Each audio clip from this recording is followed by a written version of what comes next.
में टहलने के लिए निकला। वह अपने ही धुन में चला जा रहा था। लगता था उसके दिमाग में कोई उलझन है जिसे वह सुलझाने की कोशिश कर रहा था। सड़क पर आगे बढ़ते ही उसके सामने चीकू खरगोश भागा। बबलू का पैर उसके ऊपर पड़ने ही वाला था कि चीकू जोर से चिल्लाया।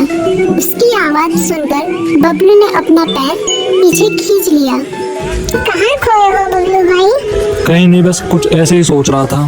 किस बारे में? तुम जानकर क्या करोगे? शायद मैं तुम्हारी कुछ मदद कर सकूं। तुम तो जानते हो आजकल वन में कितनी चोरियां हो रही हैं, पर चोर का कोई अता पता ही नहीं है। इस बात को लेकर वन के सारे प्राणी चिंतित थे। वे वहाँ खुद को सुरक्षित महसूस नहीं कर रहे थे। अरे चीकू भाई, हम मजबूर हैं। हम चोर को पकड़ ही नहीं पा रहे हैं। वह बहुत चालाक है और अपने काम को बड़ी कुशलता से अंजाम दे रहा है। कहीं कोई सबूत ही नहीं छोड़ रहा। हमारे राजा इस बात को लेकर बहुत चिंतित है। यही कारण है कि हम सब इस बारे में सोच रहे हैं। अब तुम मेरी इसमें क्या मदद कर सकती हो? कोई उपाय सुझाव का प्रयास करने में कोई हर्ज तो नहीं है। तुम ठीक कहते हो चीकू, लेकिन वन के गुप्तचर भी अभी तक इसका कोई हल नहीं निकाल सके। इतना कहकर वे चुप हो गए। बबलू की बातों ने चीकू को सोचने के लिए मजबूर कर दिया। चीकू को उदास देखकर बबलू बोला, तुम अपना मन छोटा मत करो। मुझे अच्छा लगा कि तुमने मेरी परेशानी को समझा। कभी मैं भी इस वन के लिए गुप्तचर का काम करता था। एक बार मेरी टांग टूट जाने से मेरे अंदर फुर्ती नहीं रही। तब से मैंने यह काम छोड़ दिया। चीकू, तुम चाहो तो यह काम दोबारा कर सकते हो। वन के प्राणी ज्यादातर दिन में भोजन की तलाश करते हैं, वे रात को आराम करते हैं। तुम दिन रात दोनों में ही भोजन की तलाश में निकल सकते हो सकता है रात को तुम्हें कुछ ऐसी बातों का पता चल जाए जो हमारे काम की हो। हाँ बबलू, तुम ठीक कहते हो। मैं आज रात को वन में घूम कर इस बात का पता करने की कोशिश करता हूँ। थोड़ी देर बातें करके चीकू अपने बिल की ओर बढ़ गया और बबलू अपने रास्ते चला गया। चीकू के दिमाग में अभी तक बबलू की कई बातें घूम रही थी। उसे समझ नहीं आ रहा था वह बबलू की मदद कैसे करे।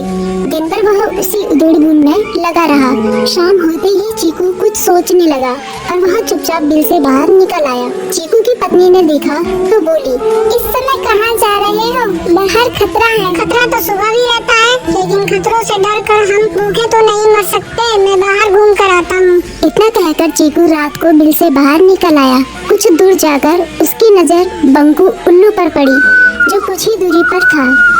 वह पेड़ की डाल पर बैठा अपनी गर्दन चारों तरफ घुमा रहा था। वह तेजी से पेड़ की एक डाल से दूसरी डाल पर उड़ रहा था। बंकू की नजर उस पर नहीं पड़ी थी। कुछ सोचकर चीकू पेड़ के पीछे से बाहर निकलकर थोड़ी खुली जगह पर आ गया और वहाँ से बंकू उल्लू को देखने लगा। बंकू ने चीकू को अंधेरे में भी देख लिया, पर उसने उसमें कोई उत्सुकता नहीं दिखाई और अपनी गर्दन चारों ओर घुमाता रहा। चीकू बड़ी देर तक बंकू की हरकतों पर नजर रखे रहा। वह थोड़ी देर तक खुले मैदान में खड़ा रहा, पर बंकू ने उसे देखकर भी अनदेखा कर दिया। उसने महसूस किया कि बंकू के आसपास चमकू चमगादड़ भी मंडरा रहा था। कुछ देर वन में घूमने के बाद चीकू अपने बिल में लौट आया और सुबह होने का इंतजार करने लगा। अगली सुबह बबलू उसी रास्ते में जा रहा था। रास्ते में चीकू उसका इंतजार कर रहा था। आज बड़ी जल्दी आ गए बबलू। हाँ, आजकल मुझे चिंता की वजह से नींद नहीं आती। कोई नई खबर है क्या? यकीन से तो मैं नहीं कह सकता, पर मैं तुम्हें ऐसे प्राणी का नाम बता सकता हूँ जो शायद चोरों की मदद कर रहा है। कौन है वो? बंकू उल्लू। इतना कहकर चीकू ने रात की घटना उसे ज्यों की त्यों सुना दी। इसे सुनकर बबलू का माथा ठनका। बबलू की आंखें चौंधिया गई। तुम ठीक कह रहे हो। मुझे आज रात बंकू और चमकू पर नजर रखनी होगी। इतना कहकर वे दोनों अपने अपने रास्ते चले गए। बबलू रात को अपने साथियों के साथ बंकू पर नजर गड़ाए रहा।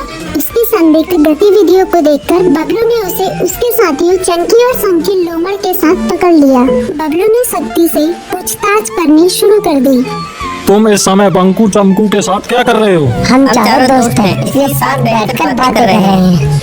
चमगादड़ और उल्लू की दोस्ती तो समझ में आती है, पर लोमड़ के साथ दोस्ती कैसे हो सकती है? सख्ती से पूछने पर दोनों ने अपना जुर्म कबूल कर लिया और सभी चोरियों के बारे में बताया जो उन्होंने कुछ दिन पहले वन में की थी। बबलू ने उनके चोरी का सारा सामान भी बरामद कर लिया। बंकू और चमकू को अभी तक समझ में नहीं आ रहा था कि वो इतनी आसानी से कैसे पकड़ में आ गई। अगर आपको ये कहानी पसंद आई हो तो वीडियो को लाइक करें, चैनल को सब्सक्राइब करें और बेल आइकन जरूर दबाएं। मिलते हैं अगली खूबसूरत कहानी के साथ।